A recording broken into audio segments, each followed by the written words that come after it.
పైడి రాకేష్ రెడ్డి గారు BJP MLA గారితో మాట్లాడదాం. నమస్తే అండి. నమస్తే అండి. నమస్తే. మరి మొన్నటికి మొన్న ఈ బిల్లుని మీరు నెగ్గించుకోలేకపోయారు, జస్ట్ 3 నెలల కిందట. అయితే ఇప్పుడు మాత్రం ఖచ్చితంగా చాలా అంటే రాజ్యసభలో బలం పెరిగింది, 5 రాష్ట్రాల ఎన్నికల తర్వాత చాలా బాగా రాజకీయ సమీకరణాలు మారిపోయాయి అనుకుంటూ, అంటే రాజ్యాంగ సవరణలు కూడా ఇదే సరైన సమయం అని భావిస్తున్నారు. నిజంగానే మీరు ఈసారి గట్టెక్కుతారండి? గుర్రాలు ఎప్పుడన్నా ఎగరచ్చండి, రెక్కల గుర్రం ఎప్పుడంటే అప్పుడు ఎగురుతుంది. రెక్కల గుర్రం ఎప్పుడంటే అప్పుడు ఎగురుతుంది, సమయం వచ్చినప్పుడు ఎగురుతుంది. ఎప్పుడే కానీ ఒకటి మాత్రం చెప్తున్నామండి, ఇది మా గురించి కాదు, ఈ దేశం గురించి, మహిళల గురించి. చాలా విశాల దేశం అయిందండి, సీట్లు పెరగాల్సిన అవసరం ఉంది. ఇప్పుడు మేము ఏదో వ్యక్తిగతంగా భారతీయ జనతా పార్టీ లేకపోతే మా వ్యక్తిగతంగానో కాదు. ఇప్పుడు ఒక విశాల భారతదేశం 146 కోట్ల పాపులేషన్. ఇప్పుడు ఉదాహరణకు మల్కాజిగిరి లాంటి చోట 36 లక్షలు. ఇది కొద్దిగా గమనించండి దయచేసి, మీరు ఒక బెస్ట్ యాంకర్స్ గా అర్చన. ఎందుకంటే ఇప్పుడు రియాజ్ భాయ్ వీళ్ళంతా నాకు పరిచయము, అక్క కూడా ఉంది కాబట్టి. ఎందుకంటే ఇది ఇప్పుడు 36 లక్షలకు ఒక ప్రతినిధి ఎలా ఉండగలుగుతాడండి చెప్పండి? ఏ ప్రజలకు అందుబాటులో ఉంటాడు? ఏ ప్రజలకు అందుబాటులో ఉంటాడు? ఇవన్నీ సరిదిద్దడానికి, ఈ దేశంలో సరిదిద్దడానికి ఇప్పుడు ఎట్లయితే మనం ఇంతకు ముందు కొన్ని నియోజకవర్గాలు బేస్ చేసుకున్నామో చేంజ్ చేసి, ఇది కూడా ఒక మార్పు. రెండోది ఒక ఫార్ములా. ఓకే, ఫార్ములా రకరకాల జనాభా లెక్క ప్రకారం చూసుకుంటే మరి మనకి నార్త్ ఇండియాలో జనాభా ఎక్కువ ఉంటారు, మరి మనకి ఇంకా సీట్స్ తగ్గిపోతాయి. ఎప్పటికే మనకి సౌత్ ఇండియాని చాలా చిన్న చూపు చూస్తున్నారు అన్నదే కదండి ప్రశ్న. అసలు సామాన్యుల్లో కూడా ఉన్నది అది, రాజకీయ పార్టీలే కాదు.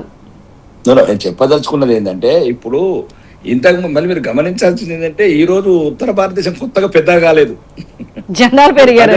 ఒక నిమిషం, మీరు తప్పుదో పట్టించకండి జనాలని. అందరు చదువుకున్నారు, ఈ మధ్యన అందరికి తెలుస్తుంది భారతదేశం మ్యాప్ ఏంది, జిల్లాలు ఎన్ని, రాష్ట్రాలు ఎన్ని. ఉత్తర భారతం ముందు నుంచే పెద్దగా ఉంది, ఆ ముందు నుంచే వాళ్ళకి ఎక్కువ సీట్లు ఉన్నాయి. ఈ రోజు కాదు, మనకి ఏ పర్సెంటేజ్ ఉన్నదో ఆ పర్సెంటేజ్ వస్తున్నది ఈ రోజు కూడా. అంతకు ముందు ఉన్నది ఏమున్నదో ఇప్పుడు. ఉదాహరణ ఫర్ ఎగ్జాంపుల్, ఇప్పుడు అన్ని పక్షాలను ఒప్పిస్తున్నాము, ఎవరికో అన్యాయం చేయాలని, సౌత్ ఇండియాకి అన్యాయం చేయాలా, నార్త్ ఇండియాకి న్యాయం చేయాలా, వెస్ట్ ఇండియాకి న్యాయం చేయాలి కాదండి. అమరాలి మా గురించి అయితే మాకు భారత్ ఒకటేనండి. ప్రతి ఇంచు కూడా ఈ భారత మాతను కొలుస్తాం మేము. సుమారు ఏదైతే ఈ 28 రాష్ట్రాలు కావచ్చు, 8 కేంద్ర ప్రభుత్వ ప్రాంతాలు కావచ్చు, ఎక్కడ కూడా మాకు డామన్ డైవ్ నుంచి పడితే మా కాన్స్టిట్యూన్సీలో ఒకటి చిన్నయానం ఉంటుంది, ఆరు దాకా కూడా మాకు ఒక ప్రతి ఇంచు కూడా మాకు ఒకటే రకంగా భారత మాతం భావిస్తాం ఈ దేశాన్ని. ఒకటి.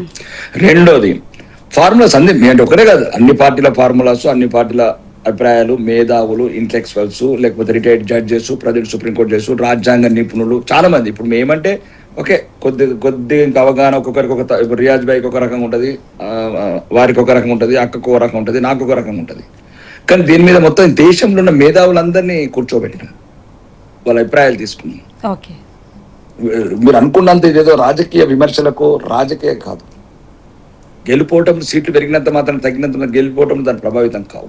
పాయింట్ అది పక్కన పెడితే, ఈ దేశంలో ప్రతి రాష్ట్రానికి న్యాయం అయ్యేటట్లే చేస్తాం.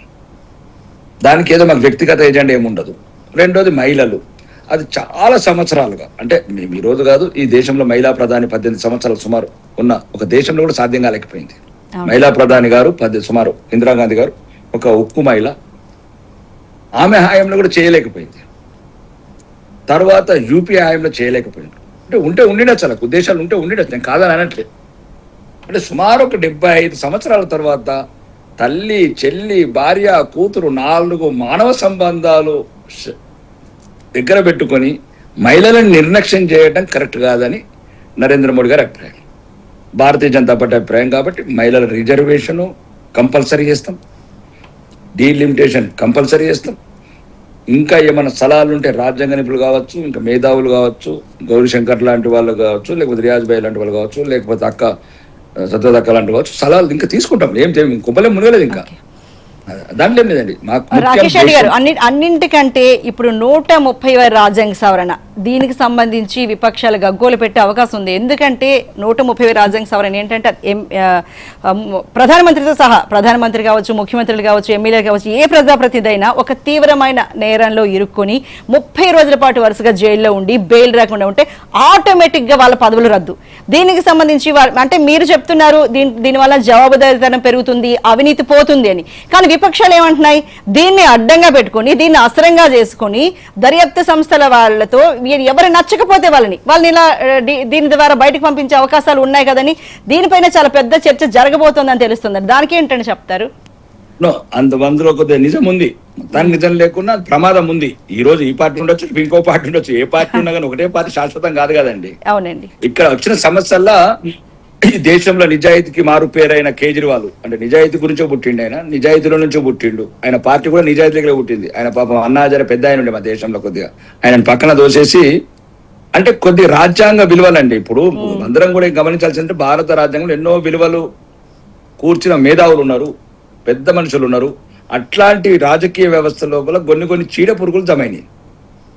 జైళ్ళకి వెళ్ళే పరిపాలిస్తాం. ఇది రాచరిక పరిపాలన కాదు. ఏమైతే ఒక 6 నెలలు పరిపాలన లేకపోతే పుట్టుడు ఏమైనా ముఖ్యమంత్రి కాదందుకు పుట్టినా, నేను ఏమైనా ఎమ్మెల్యే కాదందుకు పుట్టినా. ఇక్కడ ఒకటి బాలాజీ గారని ఇంకొక మంత్రి ఏది తమిళనాడులో జైళ్ళకి వెళ్ళి కూడా రాజీనామా లేదు. ఆ రాజీనామా చేస్తే ఈ సమస్య వచ్చేది కాదు. ఇట్లాంటి కొన్ని సంఘటనలు జరిగినాయి కాబట్టి ఇది ఒక రకంగా ఇది మరీ అసహ్యకరంగా ఉంది. ప్రపంచం చూసి నవ్వుకుంటుంది. జైలు అంటేనే తప్పొప్పుల తర్వాత సుప్రీం అవన్నీ కోర్టు ఫైనల్ చేస్తాయి. కానీ ఒకవేళ నువ్వు జైల్లో ఉన్నప్పుడు రాజీనామా చేయు. ఏమైంది కేజ్రీవాల్, నువ్వేం ఏమంటారు రాజకీయ వారసుడు కావు, బ్రిటిష్ ఎంపైర్ కాదు నీది. ఇప్పుడు మీరు ఒక మంచి ఉన్నత విద్యావంతులు, ఒక ఐఆర్ఎస్ జాబ్ చేసిండ్రు, యువతని మంచిగా ఎంకరేజ్ చేసిండ్రు, కొన్ని పనులు కూడా మంచిగా చేసిండ్రు. ఇంతెందుకు ఇంత దరిద్రం జైళ్ళకి వెళ్ళి పరిపాలిస్తానేది? ఆ సెంతిల్ బాలాజీ ఉన్నది. ఒక నిమిషం రియాజ్ భాయ్, మీరు మాట్లాడండి. నేనేమంటున్నాను, కొందరు వ్యక్తుల వల్ల ఈ ఆలోచనలు వచ్చినాయి అన్నట్లు. నేను చెప్పదలుచుకున్నది ఏంటంటే మంచి చెడులు పక్కన పెడదాం. 6 నెలలు కొబ్బల ముందు పెడితే ఏమున్నది? ముఖ్యమంత్రులు కాకుండా పుట్టలేదు, నేను ఎమ్మెల్యే కాకుండా పుట్టలేదు అని తప్పు చేసినట్టు 6 నెలలు అట్లా ఫర్ ఎగ్జాంపుల్. దానివల్ల అది కూడా ఇప్పుడు మీరు అన్నది ఏంటంటే అది కరెక్ట్, అందరూ ఆలోచిస్తున్నారు. దాని మీద వేసిన కమిటీ కూడా అది కొద్దిగా సవరణలు చేస్తున్నది.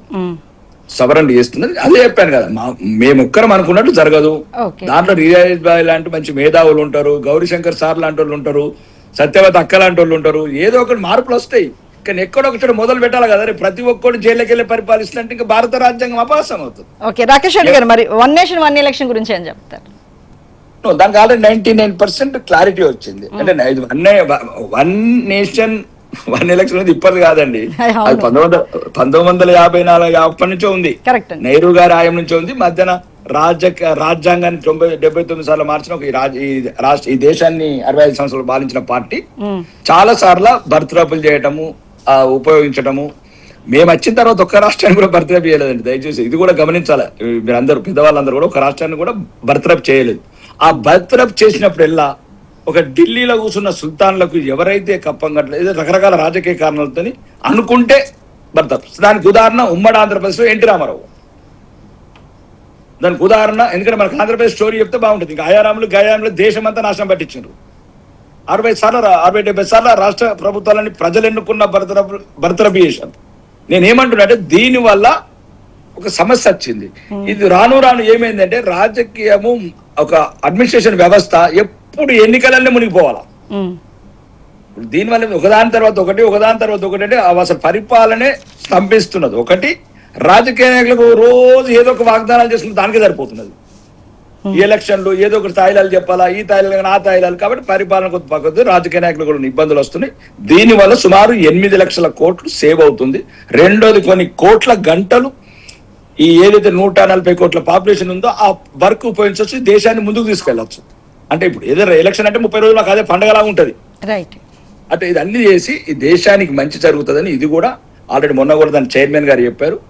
ఇది ఏ పార్టీ అని కాదు, అన్ని పార్టీల సలహాలు తీసుకుని ముందుకు పోతున్నారు.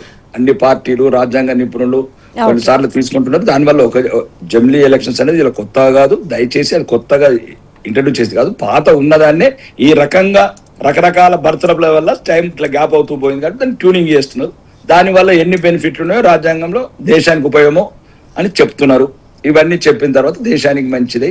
అందరు మేధావులు, ఇంటలెక్చువల్స్, ఈ దేశంలో మనం ఒక్కరి రాజకీయ పార్టీలు ఏంటండి, కొందరు కాంగ్రెస్ కొన్ని రోజులు ఉంటుంది, బీజేపీ కొన్ని రోజులు ఉంటుంది, ఇంకొకటి ఉంటుంది, కమ్యూనిస్టులు ఉంటారు, లేకపోతే ఇవన్నీ ఇది రొటీన్ అండి రాజకీయాలు. కానీ దేశం మంచిగా ఉండాలి, దేశంలో ప్రజలకు కొద్ది సౌకర్యాలు ఉండాలి. ఒక అధికార వ్యవస్థ, కోట్లాది మంది అధికార వ్యవస్థ, మొత్తం ఎలక్షన్ అంటే దాని మీదనే పని ఉండాలి. మళ్ళీ ఒకటి ఏంటంటే ఒక ఎలక్షన్ ఒక కండిషన్స్ ఉంటాయి. ఎప్పుడైతే నోటిఫికేషన్ ఇచ్చారో డెవలప్మెంట్ అంతా ఆగిపోవాలి, ఏ పని చేయరాదు. ఉదాహరణ మేము చెప్తున్నాం కదా, ఎమ్మెల్యే అంటే నాకు కొత్తగా కాబట్టి ఎలక్షన్ కమిషన్ నోటిఫికేషన్ మేము ఇక చేతి ముట్టద్దు, కాలు ముట్టద్దు, అధికారులంతా దాన్ని బిజీ అయిపోతారు. మేము ఏ పని చేయడానికి కూడా వీలు ఉండదు. అంటే దేశం అంతా ఇబ్బంది అవుతున్నది.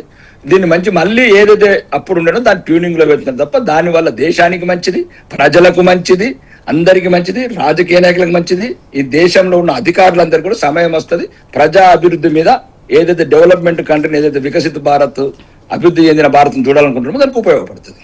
ఓకే, రైట్ అండి, థ్యాంక్ యూ సో మచ్ అండి పైడి రాకేష్ రెడ్డి గారు. మరి ఇదే ఇష్యూకి సంబంధించి మనం